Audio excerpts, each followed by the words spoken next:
Guys अगर हम देखें कि कि अगर पूरे देश के अंदर अगर 100 अंडर ट्रायल प्रिजनर है, तो पंजाब के अंदर 19 अंडर ट्रायल प्रिजनर है और हरियाणा में 17 अंडर ट्रायल प्रिजनर है। वहीं पर ही अगर हम बात करें महिलाओं की संख्या की, तो महिलाओं की संख्या पिछले साल के मुकाबले 12% तक बढ़ी है, जहां पे 2019 के अंदर वो थी 13,550। वहीं पर ही अब 2020 के अंदर वो हो गई है 15,167। इसका मतलब 12% इंक्रीज़ हुआ है महिलाओं के जो अंडर ट्रायल रेट है उनमें। और वहीं पर ही अगर अपन देखें महिलाओं का जो शेयर है जो टोटल अंडर ट्रायल से है वो है 4%। अगर अपन सेक्शन 436A की बात करें, तो out of 1219 UTs, out of 19 under trials, खाली 442 यानी कि सिर्फ 34% को ही रिलीज़ किया गया है।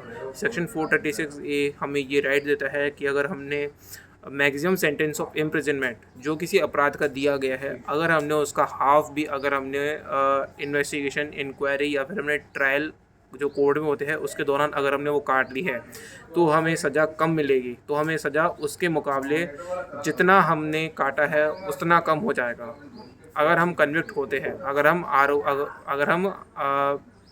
हम अपराधी सिद्ध होते हैं कोर्ट के अंदर। तो वहीं पर ही अगर हमने अगर हमने जो उसका मैक्सिमम सेंटेंस ऑफ इम्प्रिजनमेंट है उस अपराध का, अगर हमने वो पूरा का पूरा ले लिया है, तो हमें कोई भी सज़ा नहीं होगी कन्विक्शन के बाद भी। यानी कि जब हम अपराधी सिद्ध हो जाएंगे उसके बाद भी हमें कोई भी कन्विक्शन नहीं होगी। ये 436 ये हमें राइट देता है, लेकिन तब भी हम देखते हैं कि इसकी कंडीशन अच्छी नहीं हुई है। 436 से इंट्रोड्यूस किया गया था इंडिया में 1979 के बाद में, जिससे कि जो अंडर ट्रायल प्रिजनर है उनकी कंडीशन सुधर सके, लेकिन तब भी इसमें कोई खास असर नहीं आया। तो इसमें हम एडमिनिस्ट्रेटिव लैप्सेस भी देख सकते हैं। साथ ही जो प्रिजनर जो रिलीज़ हुए बेल पे उनमें 18% तक इंक्रीज़ आया है। जहाँ पे वो पहले 1.5 मिलियन थे, 1.5 मिलियन कन्विक्ट्स को 2019 के अंदर बेल पर रिलीज़ किया गया था, वहीं पर ही वो अब 2020 के अंदर वो रह गए मात्र 1.2 मिलियन। तो इसका मतलब 20% तक इंक्रीज़, ऑलमोस्ट 20% तक इंक्रीज़ आया है उनकी कंडीशन के अंदर।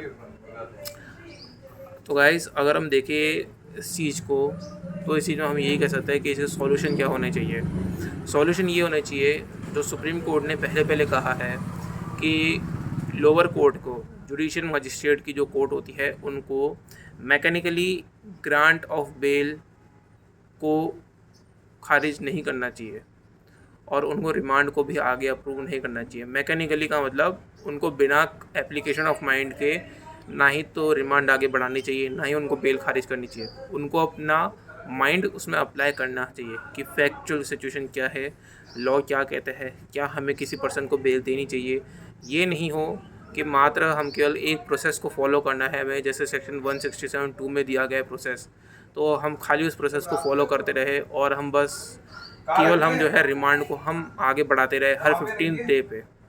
हर 15 डे पे हम रिमांड को आगे बढ़ाते रहे, हम बेल को भी हम जो है कैंसिल कर दे। अगर पुलिस रिपोर्ट के अंदर कुछ और बात कही गई है, तो अगर पुलिस रिपोर्ट में अगर कुछ ऐसा नहीं कहा गया है, अगर पब्लिक प्रोसिक्यूटर कोई बात को नहीं कहता है, मतलब अगर पुलिस रिपोर्ट में अगर ये चीज़ कही गई है कि अपराधी ने कोई अपराध नहीं किया है, तो कोर्ट को ये बात माननी चाहिए।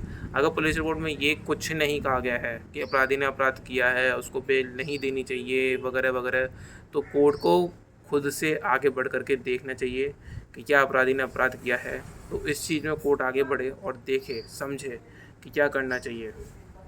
तो यही है आज का सॉल्यूशन, इसको कोर्ट को अप्लाई करना चाहिए। Moreover section 41A, section 60A जो बात करता है कि अगर कन्विक्ट कोई बनेगा तो उसके प्रोसेस में क्या अप्लाई होगा प्रोसीजर, अगर अरेस्ट करेगी पुलिस तो उसके केस में क्या अप्लाई होगा।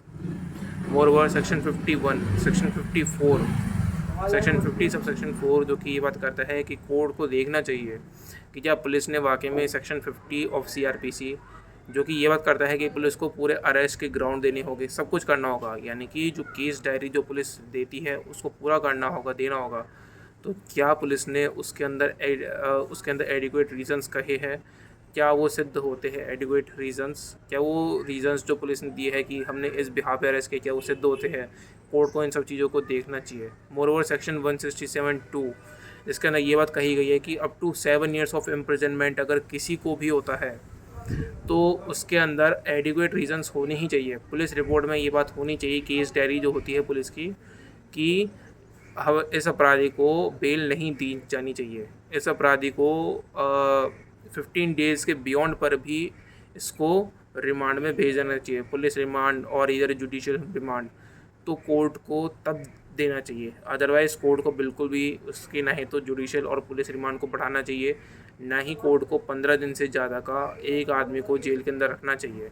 जो मैक्सिमम पीरियड ऑफ इम्प्रिजनमेंट है, अगर उसने वो चीज़ की फुलफ़िल कर ली है ड्यूरिंग ट्रायल, जो कि हमारे सेक्शन 167(2) और 436A में भी कहा गया है, अगर उसने कर लिया है तो उसको छोड़ देना चाहिए पूर्ण रूप से। अभी की अगर हम कंडीशन देखें तो ये बहुत ज़्यादा ख़तरनाक हो रही है, क्योंकि अंडर ट्रायल प्रिजनर का, जैसे मैंने आपको तथ्य बताया है कि हर 4 में से 3 प्रिजनर जो है वो अंडर ट्रायल है, और इसकी रेट में कितना ज़्यादा इजाफा हो रहा है। ना ही बेल मिल पा रही है अच्छे से, ना ही जो आरोपी है उनके जो स्पीडी ट्रायल है वो हो पा रहे हैं, क्योंकि कोर्ट खाली पुलिस डायरी को लेकर के ही एक अपना एविडेंस मान रही है कि हाँ पुलिस डायरी ही सही है, पुलिस ने अगर बात नहीं कही है तो हम नहीं देंगे, अगर पुलिस डायरी नहीं आई है, अगर पुलिस थोड़ा सा हमसे टाइम मांग रही है तो हम पुलिस को दे देंगे टाइम और दे देंगे कि तुम आराम से केस की इन्वेस्टिगेशन करो, सब कुछ करो, तब तक के लिए तुम आरोपी को भी जेल में रखो। तो ये चीज़ नहीं होनी चाहिए। पुलिस को भी कोर्ट को कहना चाहिए कि आज जल्दी से इन्वेस्टिगेशन करो, और कोर्ट को भी ध्यान रखना चाहिए कि क्या पुलिस वाकई में इन्वेस्टिगेशन प्रॉपर्ली कर रही है, और जल्दी करे, ये पुलिस को ये कोर्ट को सुनिश्चित करना चाहिए। तो आज के इस वीडियो को हम ख़त्म करते हैं। धन्यवाद।